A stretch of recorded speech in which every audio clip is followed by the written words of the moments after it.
big. So all accountants were doing accounting, everything was fine. And then two guys got together, partners, and they said something doesn't compute here.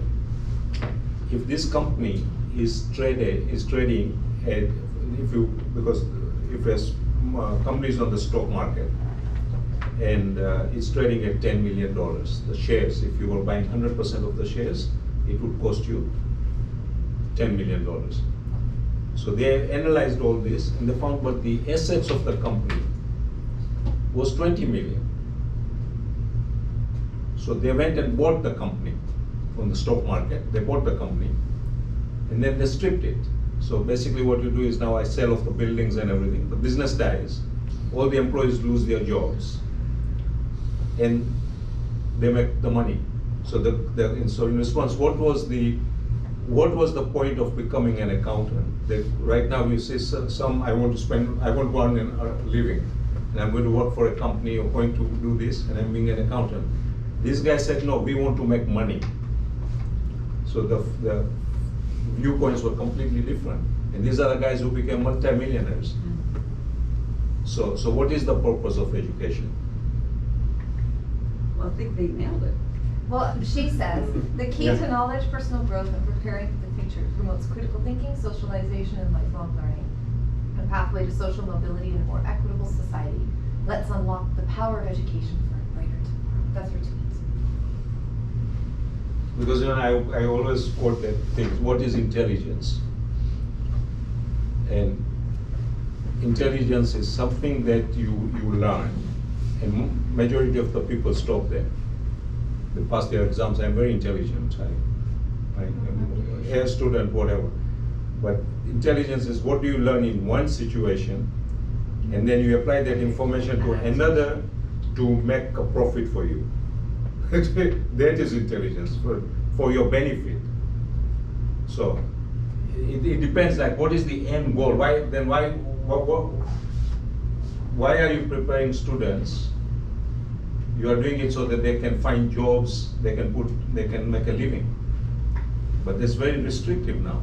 And so what I'm saying is what you are saying is that if AI can become totally productive, then just give us the money to live on, guaranteed income. Yeah, but it's the socialization. What is that, a social? Then it's the socialization because I have to go to school because Amelia and these kids have to learn how to play with other kids, right? And then we can all be alone when we get older and rely on AI, but I still have to go to school and meet other children, right? So maybe socialization is our... Yeah, I love about the pandemic, which was the worst 2 years of my life, was that it really recalibrated society because you cannot keep children from others or humans from other humans. We need each other, and that length of time that we had in the GTA where we were separated, I think it really recalibrated us.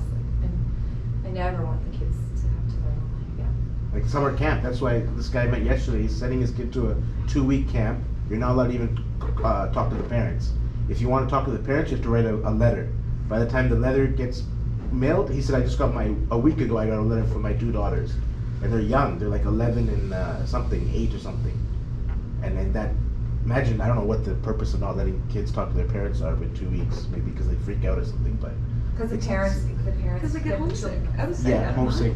But imagine the socialization after those 2 weeks, these little kids have come back grown, like they've been to university or something, right? That's even what we do with Quiet Waters, Yeah. right? They're Taking not them allowed to up talk. there for 3 days Or out of without town. their parents when they're 6 years old. Yeah. We take them and the parents are like, oh, I don't know if they're ready. It's like, they're fun. they're fine. It's Yeah. you They're that's not. fine. So we really have socialization. That's what's Yeah. going for us. The other thing we learned during COVID was, I remember when we were talking about when Amelia was going to school, and all she knew was masks. She didn't know what a teacher looked like without the mask. Yeah.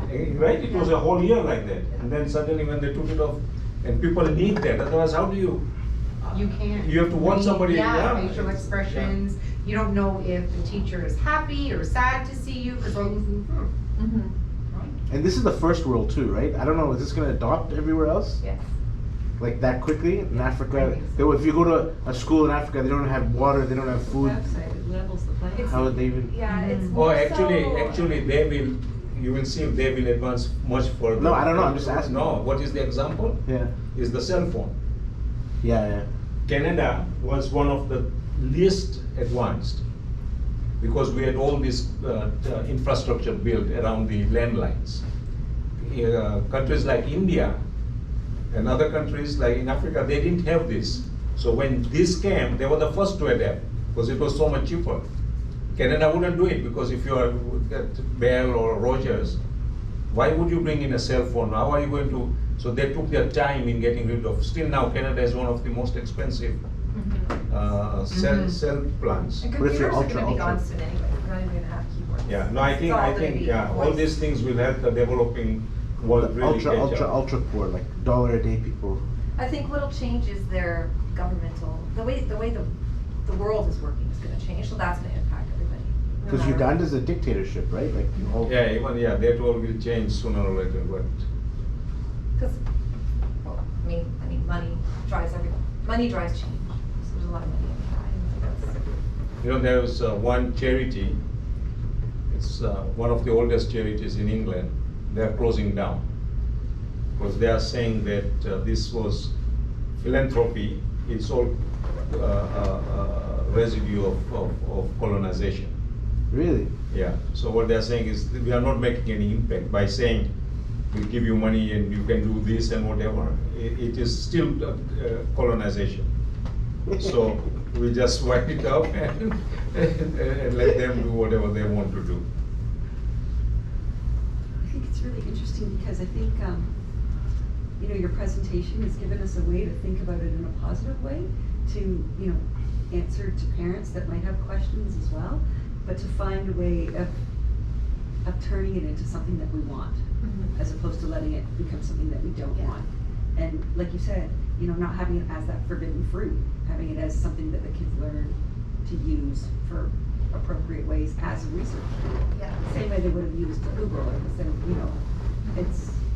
And then the discussion around, I mean, we already teach digital literacy, but the Yeah. discussion is, you know, But there much are, more. you know, like anything, it's the happy medium, right? Mhm. Finding Yeah. that happy medium, finding that sweet spot. Because I have seen and heard principals of younger years schools say, our children do not need to learn mental math at all, at any age, because they will have a calculator. And that's not okay. You still have to have the mental capacity Yeah. to realize, oh, I'm getting out of change, or, you know, or, I guess we're not using that anymore, money so much Yeah. currency.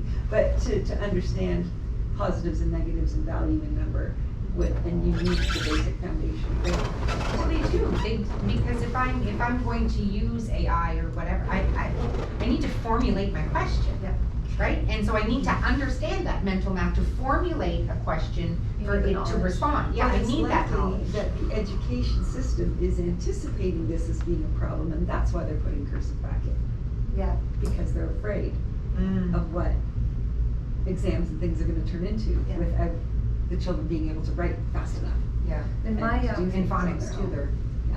they're. my theory too is I'm still gonna teach how to write an essay, because there's a lot of other skills involved with it. But what am I evaluating? I mean, I actually already know how to evaluate the essay quite well, but, you know, I still think it's important to learn the skill, but it doesn't necessarily have to be because it's being graded, and right now I don't grade all their essays, it's just the practice. But there is Organization. It's the definitely a process. decline Process, in punctuation abilities among children across the board, a decline in